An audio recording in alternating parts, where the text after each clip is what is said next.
going to say that. I'm going to do 2. Now, I don't want to hate. You know what? I am not a fan of the last trilogy, and I don't want to hate on it too much. I will say that there are some really fun moments. There are some really, really good moments across all 3 of them. They're just tempered by some really head-scratching moments. So one quick thing, and we can kind of tie, like, Wolfman they hired new directors, they didn't really have this clear goal, they changed a lot of scripts, but I've been watching the documentary about The Mandalorian and how it was made. And so it's a 10-part documentary about the making of it, and it's quite mind-blowing. Like, you should check it out if you haven't watched it on Disney+. But they went into it, every episode was previs. There was an entire arc for the story. I think they learned from Force Awakens, Last Jedi, and Rise of Skywalker, where they thought, well, we'll just give each director a chance to do whatever the heck they want to do, which blows my mind. That's crazy. It's insane. Listen, I don't mind what Rian Johnson did, just simply because Force Awakens is essentially like a remake, a reboot. And so, he said, you know what, JJ, I'm not playing in your sandbox. Like, F your couch. I'm going to make my own movie, which I would never, I couldn't fathom being a producer, a showrunner, whatever, an overseer, and allow 3 people to have 3 different visions on a Star Wars trilogy. But it's kind of crazy. And I think it'll be good to look back in years later as a case of just, you make a safe first film, then you make a totally unsafe second film, and then the third film goes back to redoing what the first film did, and it feels like everyone drank Red Bull during it. And I love it. And I own all 3 of them. I have the fancy Blu-rays, but it's because I'm just a Star Wars stan. But, yeah, I don't know. It's interesting. So it's neat. I want to see the evolution from here on with story arcs. I mean, I think the middle one's going to be critically people are going to look at it in new light and say it's better than all the hate. I've looked at it many times. I still don't like it. but I think it is going to be reevaluated as positive because it is very transgressive. It's an interesting movie. So I wanted to do one thing before we sign off. I wanted to talk about just classic Universal monsters. Yeah, let's do it. I want to rank the classic ones, which ones that we think are the best. And I put a list together and I can give them to you. Yeah, let's hear it. So there's Frankenstein's monster, The Bride, Wolfman, The Creature from the Black Lagoon, just The Creature, The Invisible Man, and Dracula. So I want to figure out, how should we rank them? So is this like which ones we like the best? Is it our favorites? Who would win? Who would beat who in a fight? And then put that together. Wow. Who's the scariest? Maybe. I mean, the Invisible Man, I would say, is the scariest because that's the character who goes the furthest, maybe, in the classic Universal horror films with the murder. I mean, Dracula murders some people. Yeah, but his performance is so soulful. What he finds with Dracula, and it's so debonair and interesting, and like what Bella crushes it. Not Bella. Yeah, Bella Lugosi. Mm-hmm. I don't know if it's Bela or Bella. I've heard it pronounced 2 different ways on oh my god, the classic Hollywood podcast. They call it Bela. Oh, okay. So Bela Lugosi. But I'm not sure. I would trust her. She's really good.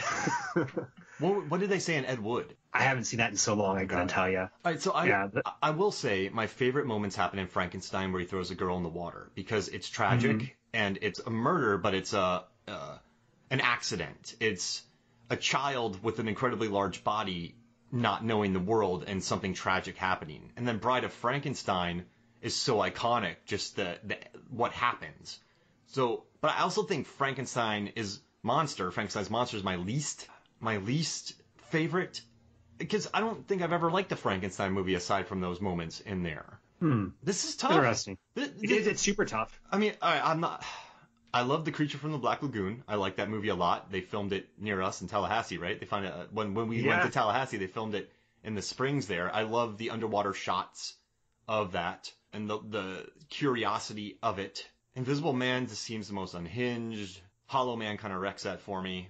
And then who else was there? We had Dr. Jekyll and Mr. Hyde as well. No, we didn't have in there. We only had 6. The Invisible Man and Wolfman and Dracula. I think you covered them all.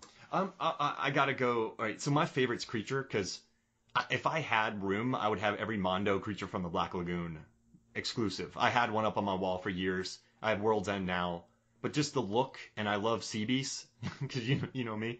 So I'm gonna say Creature's my favorite. The Creature from the Black Lagoon. But my favorite movie is probably Frankenstein and Bride of Frankenstein. What about you? I think that's a really good pick, and this is hard for me. So my order is, I think my favorite is Frankenstein because he the monster is not necessarily evil because he doesn't know any better. And as the series progresses, he becomes more humane, actually. The monster in that movie is Frankenstein, not the monster. The monster becomes an opera singer in Van Helsing. Oh, God, I forgot about that. My second favorite is The Bride. I love The Bride. It's so iconic. And then it's actually The Wolfman, third, because he's very soulful and emotional, and he reminds me that good people can do bad things or might do bad things. And I just love his performance in it because it's so, I don't even know how to explain it. Like, you just feel emotionally attached to this guy who just doesn't want to hurt people, and yet he knows he's going to. Well, you said soulful, and I think you nailed that right there. I think you did a good job. Like, there's a reason these movies are so iconic, and it's just the people in these suits or in the makeup that are able to nail their performances so well. Yeah. And then I have Dracula. I think that's a good one. I mean, everyone knows Dracula. He's just a cool character. I haven't seen the Spanish version of the original movie, which was just the same sets with different actors shot at the same time. And I think it's supposed to be better than the original one. And then there's the creature. The creature's sort of neutral for me. Like, it's a creature that I like. I just don't think you don't know much of its personality. And then finally, my least favorite is the Invisible Man. He's a real bad dude. Yeah, he is, and he's the most violent. He's the I mean, Dracula's a vampire. He got turned into a vampire, and so you sort of lose your soul. The Wolfman, you don't want to commit violence.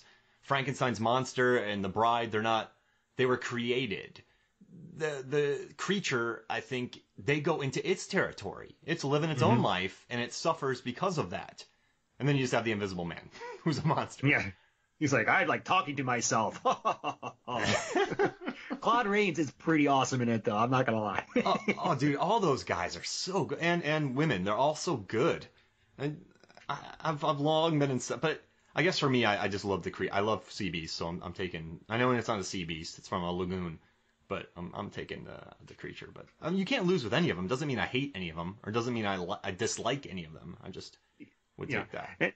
And so the final thing I wanted to chat about is that we are on this journey where we're reviewing all these Universal remakes. And what do we want to do next, Mark? Oh, we're gonna do The Mummy. The Tom Cruise. The Mummy? Yeah. Great. We can finally do Tommy Wiseau or Tom Cruise. There's some things I just got to get off of my chest about The Mummy. It's just the Lothario Tom Cruise thing just feels so uncomfortable to me. And then Russell Crowe, and I love the windows blowing up, though. That's inspired. But hey, how about this? I want to do something real quick. We've talked about our favorite moments, but let's do our 5 favorite kills, because there are some great Rick Baker effects in this. So what were your favorite kills in this movie? Yeah, let me pull my list up, because I did make a list. Had to go back and watch it again. Okay, at number 5 for me is the person who has his back ripped open. Oh, so yeah.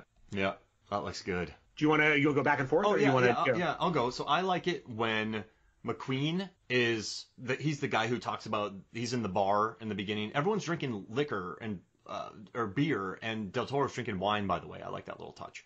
But McQueen is the guy who goes, yeah, there was a werewolf who attacked a guy, and there was a lot of buckshot, and everything was killed.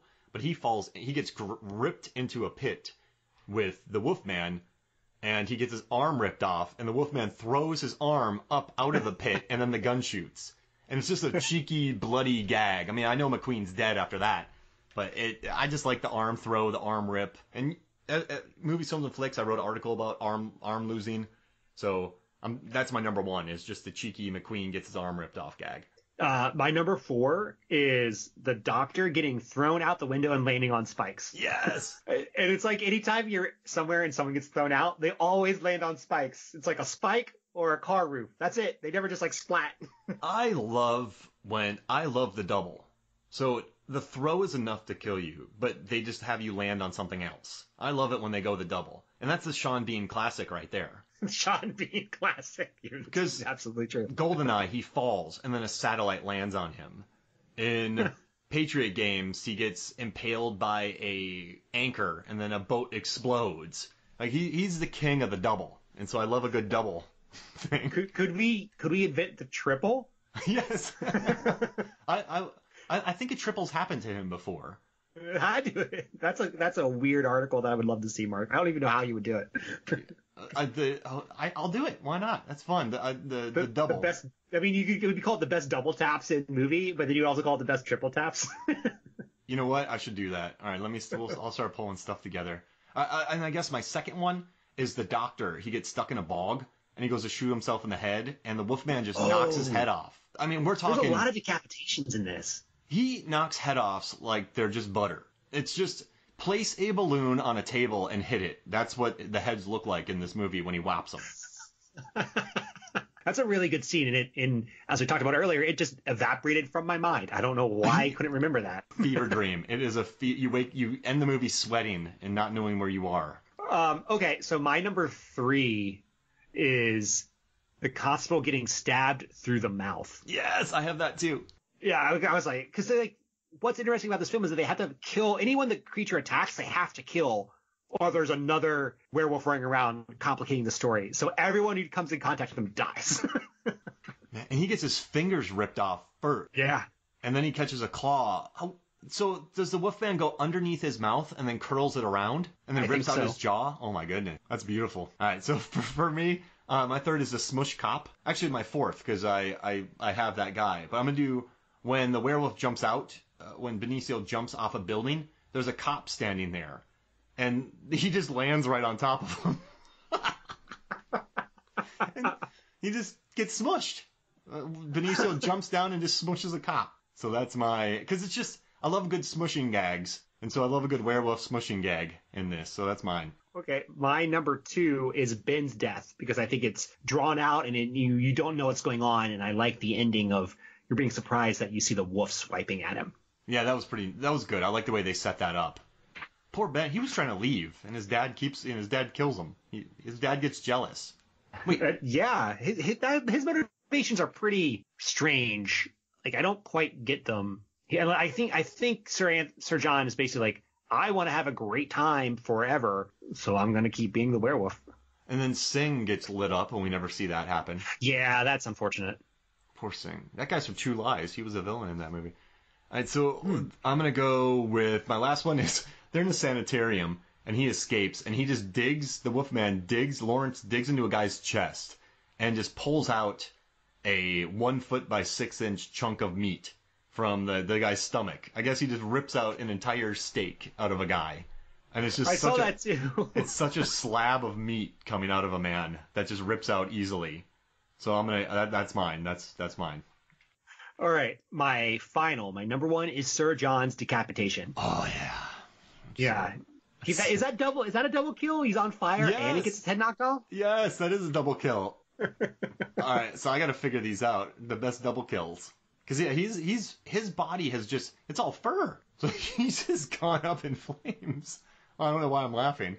And then his little head gets whopped off like a balloon on a table. So many decapitations. Oh man, but it won an Oscar for a reason. I will say that. But when I looked that up, I told my partner, and I was like, Sarah, this movie is an Oscar winner. I can't believe it.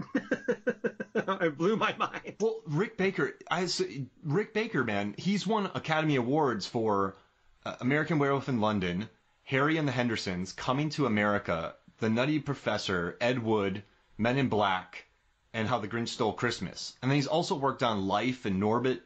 And this guy has done some of the greatest practical effects ever. I mean, the dude has so many Oscars. Makes me happy. Yeah. But I mean, Rick Baker deserves it. I mean, I like do you like the look of these werewolves? I do. I do think they're pretty interesting. They're very muscular. They're clearly drawing inspiration from the original. I think I prefer more of the 4-legged dog though from like American Werewolf in London. So it's not like I dislike what we've seen, but I prefer more bestial.